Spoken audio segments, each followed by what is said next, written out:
ভাত খাই ভাল পোৱা মানুহজনীয়ে হৈছোঁ মই।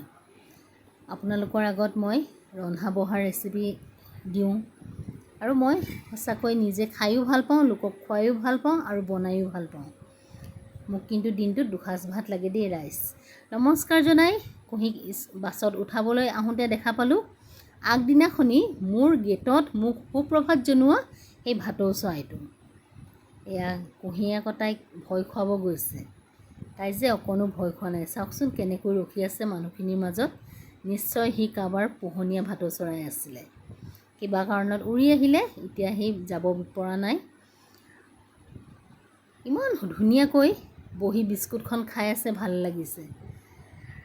এইকেইদিন সি আমাৰ ওচৰৰ প্ৰত্যেক ঘৰতে গৈ এইদৰে ৰাতিপুৱা বিস্কুট, ৰুটি যোনে যি দিয়ে খাই আকৌ গুচি যায়গৈ। ক'ত যায় নাজানো, কিন্তু সি গুচি যায় আৰু এখন ভৰিয়ে বেলেঞ্চ কৰি নিজে থিয় হৈছে, আনখনে আকৌ বিস্কুটটো ধৰি ৰাখিছে। দুপৰীয়া সময়ত বনালোঁ ভাত। আজি বনাইছোঁ মৰিচা শাকৰ ভাজি।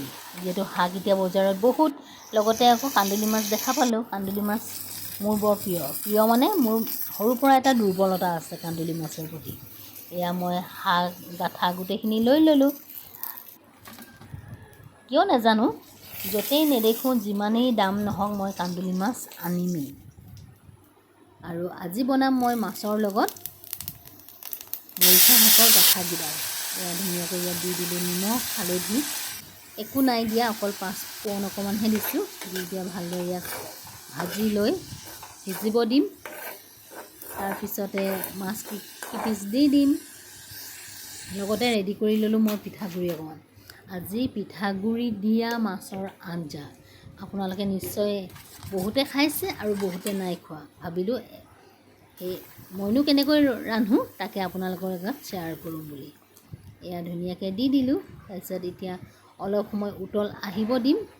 অহাৰ পিছতে আজি মোৰ আঞ্জাকণ ৰেডি হৈ যাব।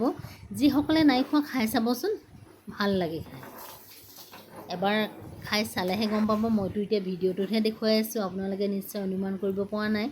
হৈ গ'ল যেতিয়া, এতিয়া মই থালিখন ৰেডি কৰোঁ।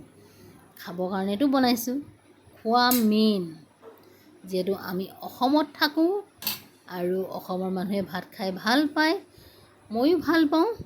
মাছ খাই বহুত ভাল পাওঁ, কিন্তু মাছ বাচি থাকোঁতে যে ভাতখিনি ঠাণ্ডা হৈ যায়, তেতিয়া বাৰু আপোনালোকৰ কেনেকুৱা লাগে?